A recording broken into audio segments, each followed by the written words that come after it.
नमो वज्रायणं नमो लोये सविसाहुणं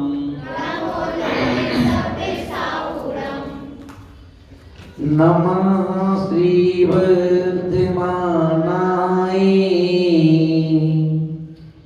निर्धूतकविनात्मने लोकानां त्रिलोकानां यदि विद्या दर्पणायति यदि विद्या दर्पणायति। बोलिए भगवान महावीर स्वामी की, स्वामी तीर्थंकर भगवान की, गुणाचार्य गुरुदेव श्री ब्राह्म सागर जी महाराज की, अहिंसामयी विश्व धर्म की, महाराज की गुरुदेव का।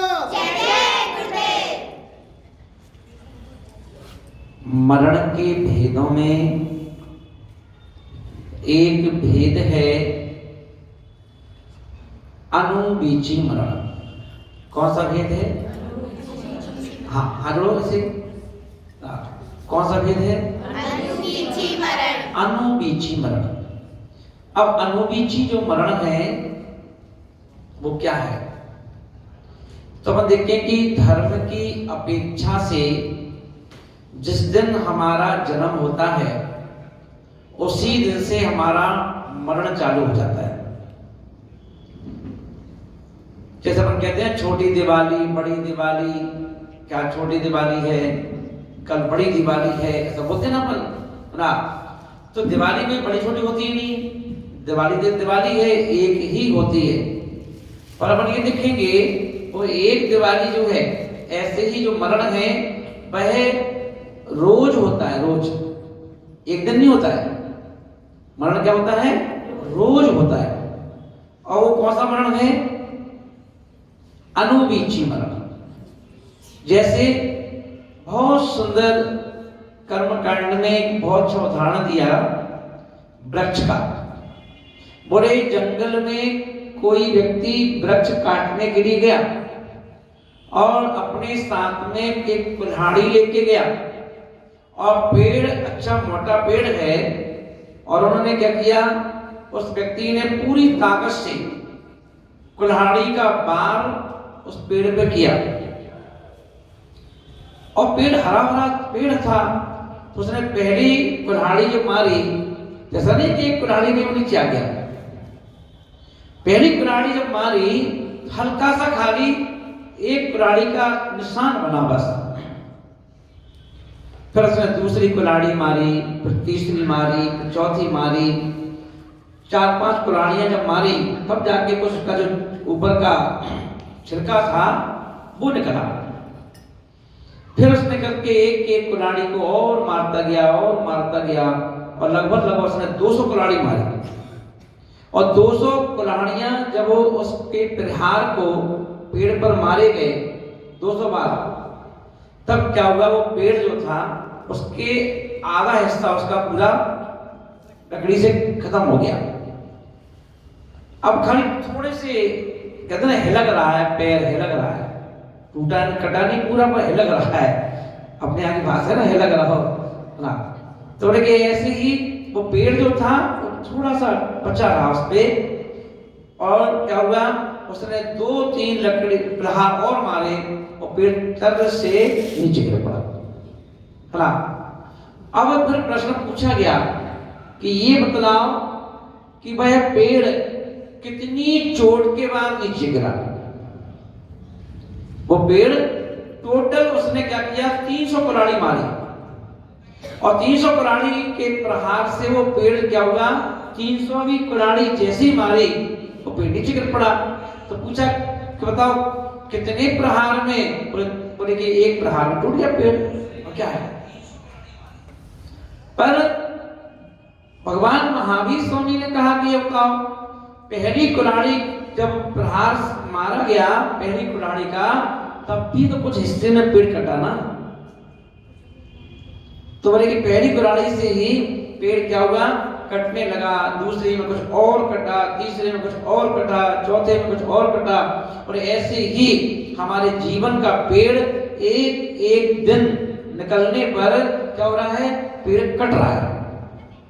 और जिस दिन अपन को किसी की खबर आती है कि आज पुराने व्यक्ति की ओम शांति हो गई, उसे समझ जाओ कि वो आखिरी कुल्हाड़ी जो थी वो भी पड़ चुकी और पेड़ गिर पड़ा, उसका मृत्यु कह दिया अपन ने। तो उसका नाम क्या है, अनुबीची मरण। कौन सा मरण है, अनुबीची। बोले कि प्रति क्षण, देखिए ज्ञानी जीव कैसे खुश होता है।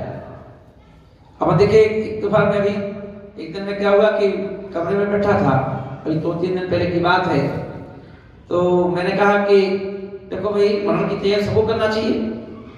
अपने जैन दर्शन में कहा गया कि हर जीव को प्रतिदिन अपने मरण के बारे में एक बार जरूर सोचना चाहिए, है ना, कि कोई अमर तो है नहीं, कौन अमर होके आया है। क्योंकि व्यक्ति मरण के नाम, ऐसा मरण जो शब्द है वो ऐसा नाम है इसको सुन के ही लोगों की आधी मृत्यु से हो जाती है, डर जाते हैं, अरे मरण मरण, ये मरण की बात क्या हो कर रहे हो, मरण जैसे ऐसा लगता है कि मरण कहेंगे तो मरण घूम रहा हो, है ना, ऐसा तो है नहीं। तो मरण शब्द है ना, वो एक बहुत प्यारा शब्द है।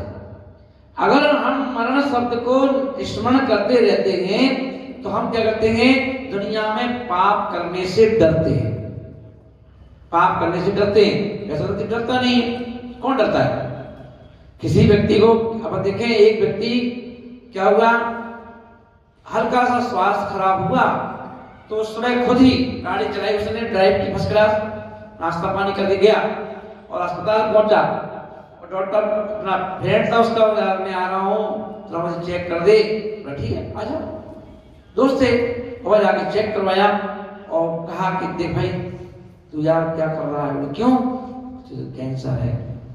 जैसे कहा कैंसर है, जो व्यक्ति गाड़ी चला गया था ना, गाड़ी चला के और बड़े जल्दी पैर रख के गया था ना, वह व्यक्ति जब घर से, वहां से, अस्पताल से बाहर निकला तो उसकी चाल चेंज हो गई, उसकी चाल चेंज हो गई।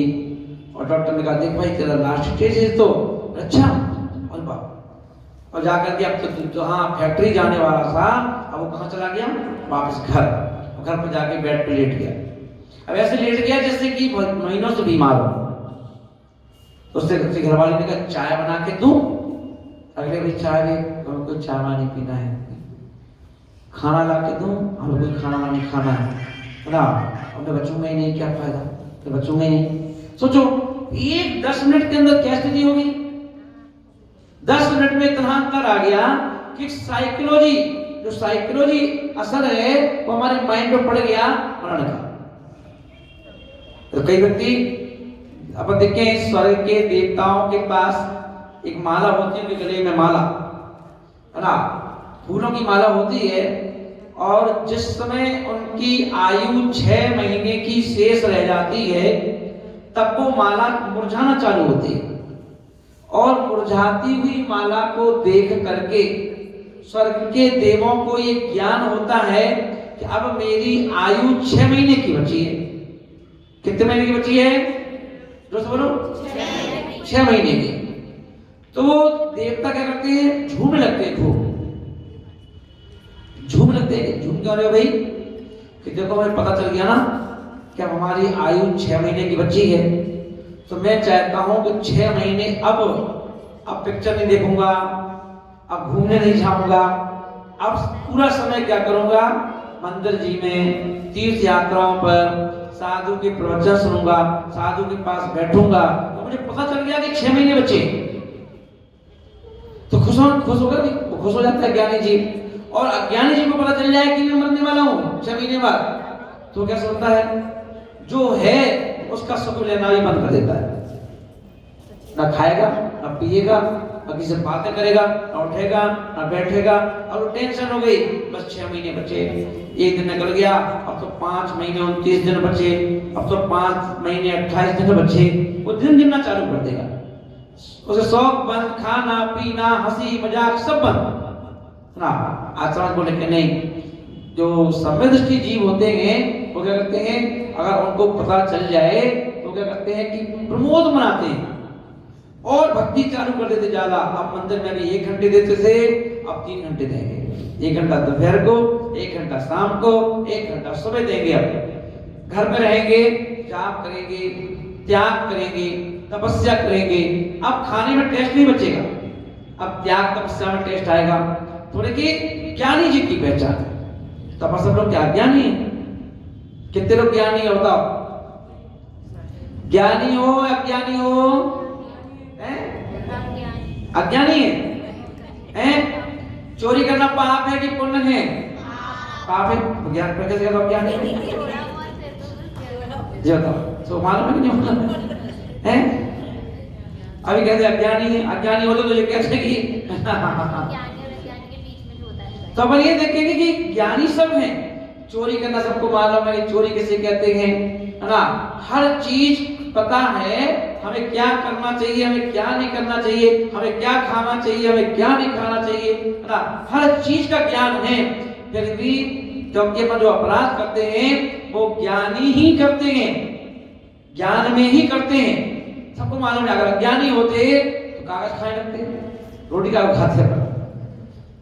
बताओ सब्जी क्यों खाते? पर अपन कच्ची सब्जी खाना चालू कर देते सी, घिया लेते हो खाना चालू कर देते सी। बताओ पर अपन कैसे खाते? क्या नहीं खाते ना।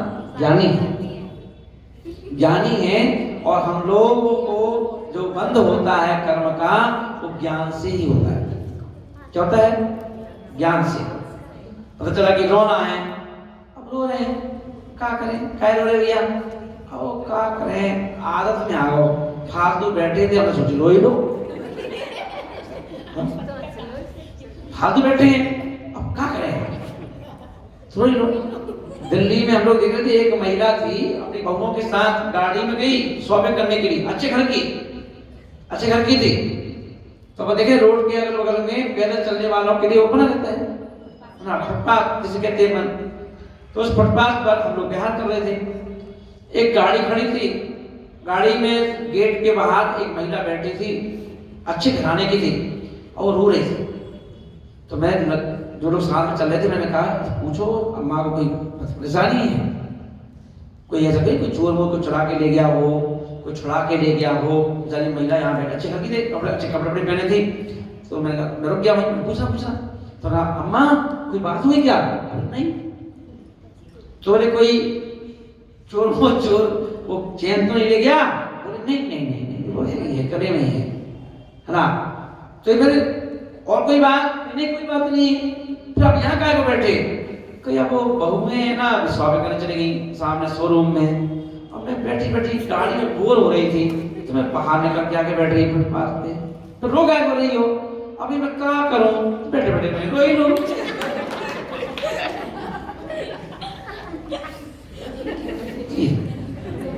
अब बताओ, मेरा व्यक्ति के पास टाइम है तो क्या रो ही लो, है ना?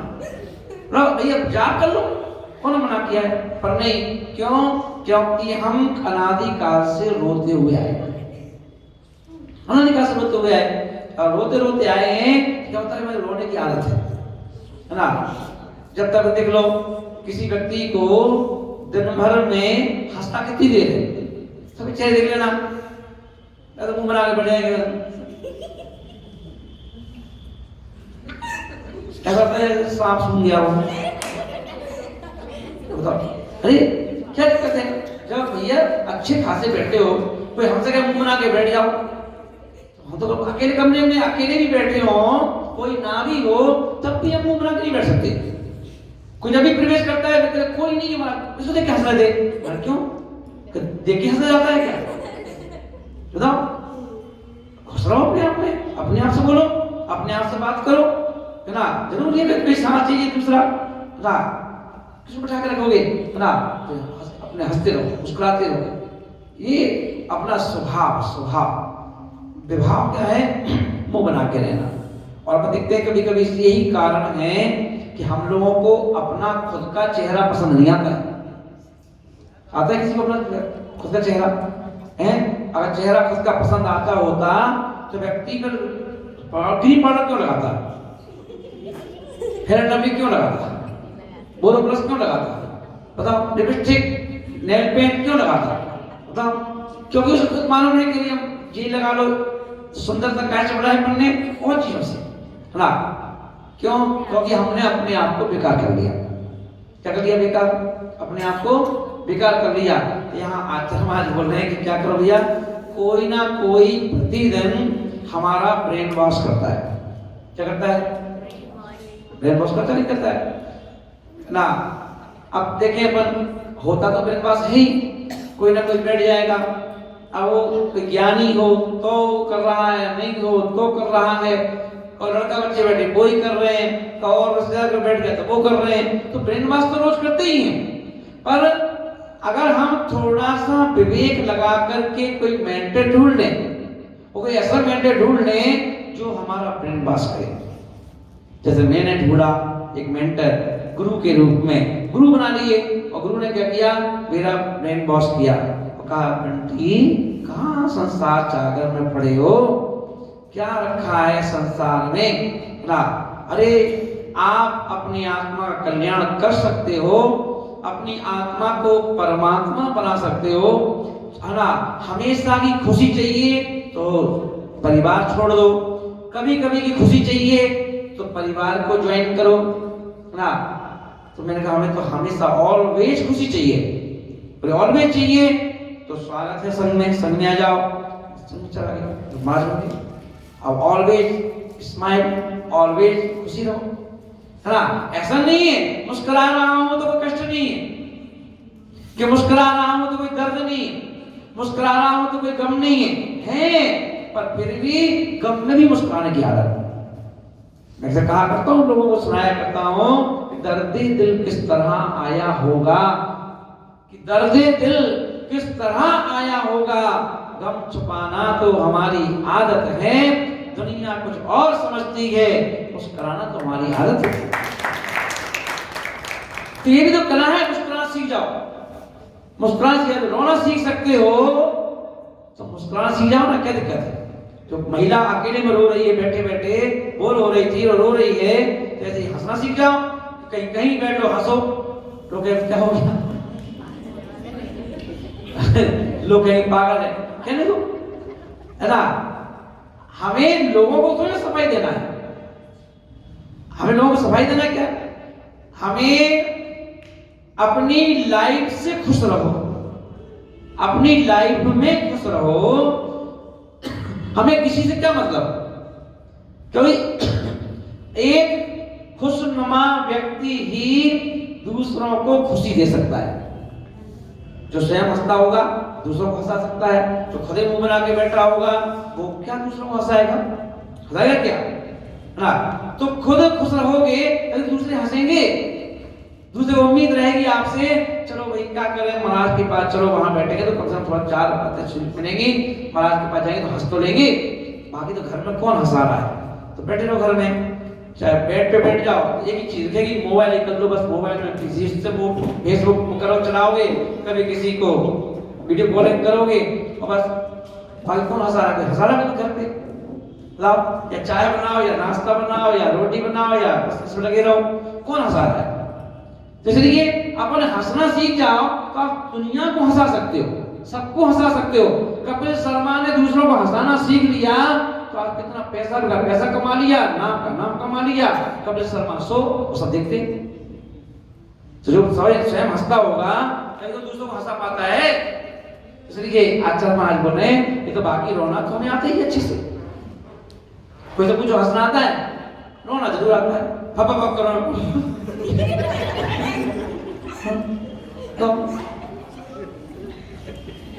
रोना सीखना है तो रीना सीख लो,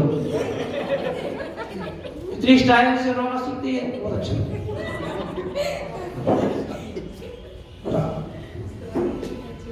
जीव का सीख लो,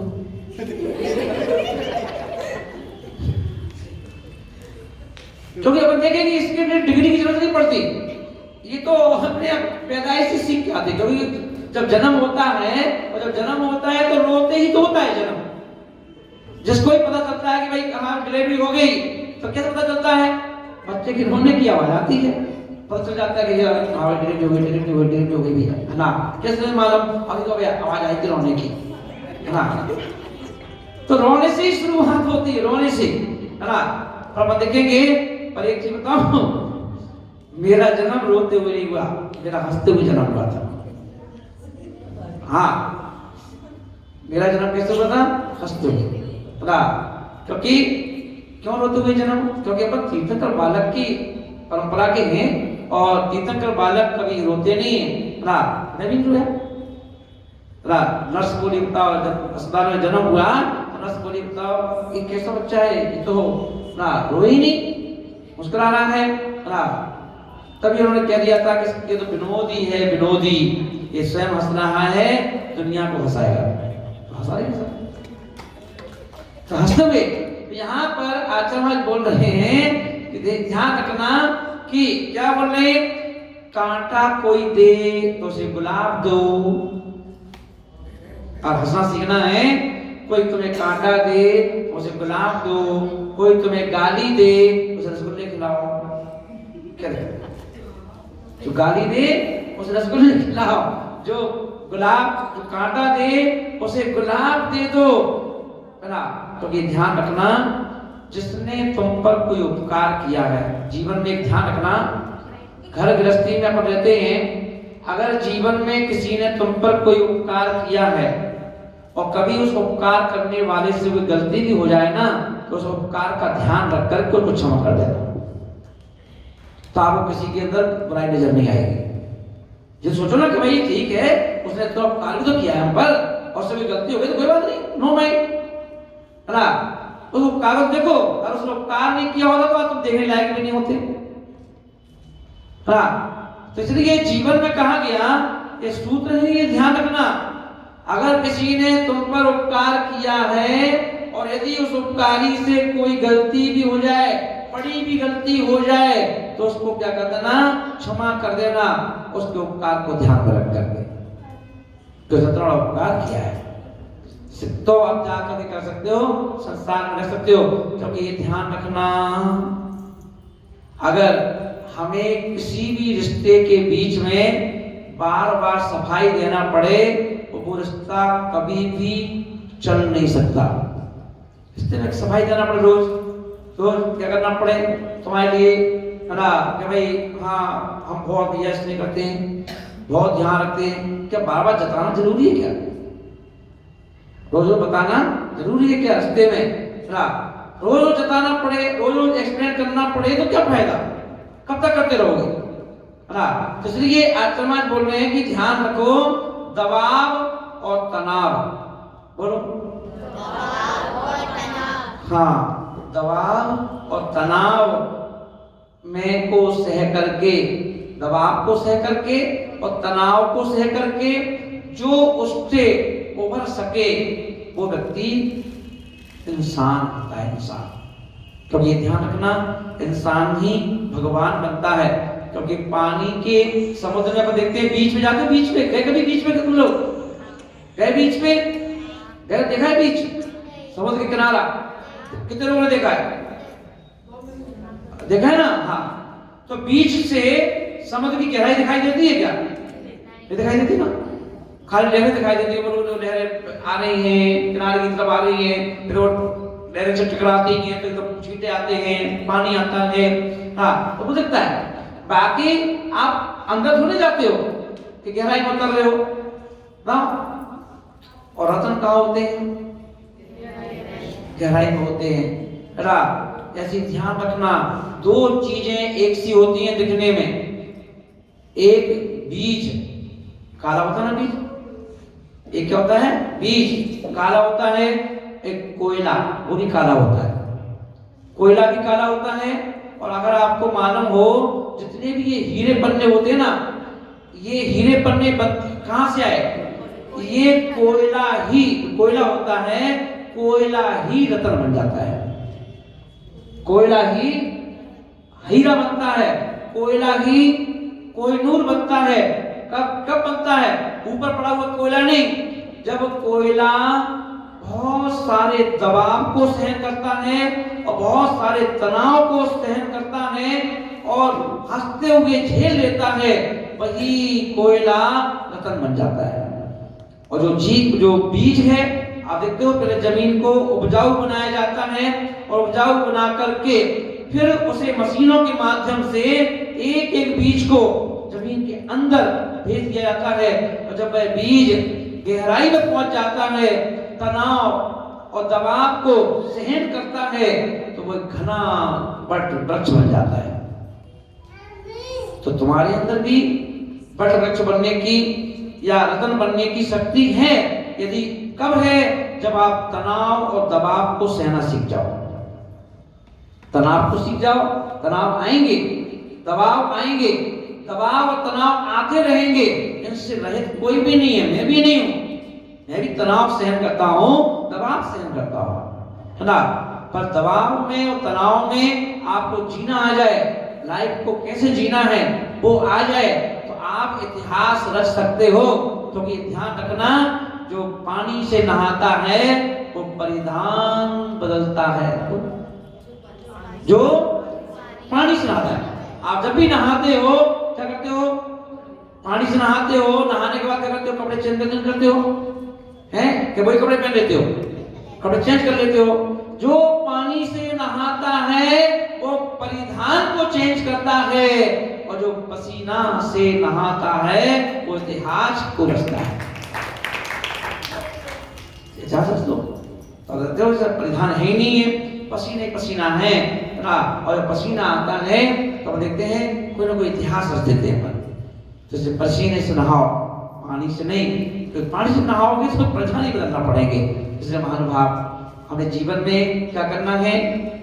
हमारे जीवन में दबाव और तनाव, जैसे घबराओ मत, तो आते नहीं, फेस करो, कोई दिक्कत नहीं, फेस करो। कितना दबाव आएगा, कितने तनाव आएंगे, कितने लोग तनाव देंगे, कितने लोग दबाव देंगे, देने दो, है ना। आप किसी की परवाह मत करो, परवाह मत करो। आप अपने में मस्त रहो, अपनी लाइफ जियो, अपने तरीके से जियो, किसी कहने से नहीं, अपने हिसाब से जियो, जैसे जीना है। और जीते जाओ, आगे बढ़ते जाओ, आगे बढ़ते जाओ, आगे बढ़ते जाओ, है ना। नाव, कश्तियां कैसी होती हैं? कभी कभी बीच समुद्र का, जो बीच में समुद्र है वहां का, अब किनारे से देखते, किनारे से जब कभी कोई बड़ी बड़ी कश्तियां जो चलती हैं उनकी वीडियो देखना, कैसा लगता है? ऐसा लगता है जैसे समुद्र नीचे से उठकर के सीधा सिर पे आने वाला है। बताओ मतलब भाई, ऐसा लगता है। अगर कोई कमजोर दिल वाला सबसे ऊपर वाले हिस्से में खड़ा हो जाए तो वही चक्कर खा गिर जाए। क्योंकि पानी का जो वेग है वो क्या होता है? पूरा पानी ऐसा लगता है जैसे ऊपर की ओर जा रहा हो और नाव नीचे की ओर जा रही है, ऐसा लगता है। और कई बार तो झोंका, पानी के झोंके कई बार ऐसे सीधे आते हैं तो मुंह से निकलता है, ओ माय गॉड, ऐसा लगता है जैसे अपनी गया, है ना। ऐसा पानी झोंके आते हैं, है ना।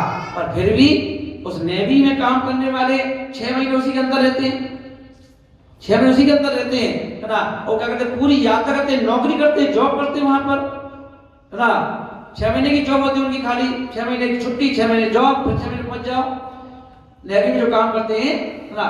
पर उस मंजर देखो, समुद्र का मंजर देखना कभी कभी देखना चाहिए। आप यहाँ मोबाइल में देखना चाहिए, यूट्यूब पे देखो कि भाई समुद्र के वो मंजर कौन से हैं। तब सिर्फ चल रहा हो तो देखे पानी कैसे ऊपर नीचे से होता है, पानी फिर ऊपर नीचे, नीचे फिर ऊपर फिर नीचे, ऐसा लगता है कि ये पूरा पानी ऊपर आ जाएगा और दूर दूर तक कोई है ही नहीं, सिर्फ पानी पानी, ऐसा लगता है कि क्या हो रहा है ना।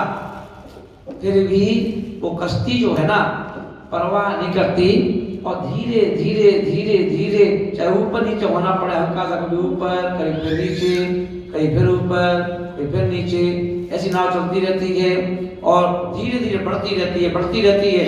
यहाँ से चाइना पहुंच जाती है, यहाँ से अमेरिका पहुंच जाती है, श्रीलंका पहुंच जाती है और वहां की शिपें यहाँ भारत में आ जाती हैं। उसी से तो माल आता है, उसी से माल भी आता है पूरा, है ना। फिर वो घबराती नहीं है। इसीलिए आचार्य बोल रहे हैं, हाथ जोड़ो, बोलो, कितनी बार मटकियां टूटी, पर सिकन न आई पनघट पर। जो लोग पानी भरने जाते हैं पनघट पे, उस वहां कितने लोगों की मटकियां टूट फूट जाती हैं, गिर पड़ी, कभी कुछ हो गया, टूट जाती है, पर पनघट पर कभी सिकन आती है क्या? नहीं आती। तो कितनी बार मटकियां टूटी पर सिकन न आई पनघट पर, कितनी बार कश्तियां डूबी, टाइटैनिक जैसे जहाज डूब गए, कितनी बार कश्तियां डूबी पर चहल पहल वो ही तट पर चहल पहल वो ही तट पर। आज भी बंदरगाहों में जाओ, कोई चहल पहल है, किसी के दिमाग में ये नहीं है कि टाइटैनिक जहाज डूब गया था। कोई चहल पहल है, कोई लोग आ रहे हैं, जा रहे हैं, माल आ रहा है, जा रहा है। मानव हमें अपने इस जीवन में क्या करना है? दबाव और तनाव, ये दो चीजें ऐसी हैं जो इनको सहन कर जाता है वो संसार में बादशाह बन जाता है, और जो इनसे घबरा जाता है वो क्या होता है? संसार सागर में डूब जाता है। इस ध्यान के लिए महावीर भगवान की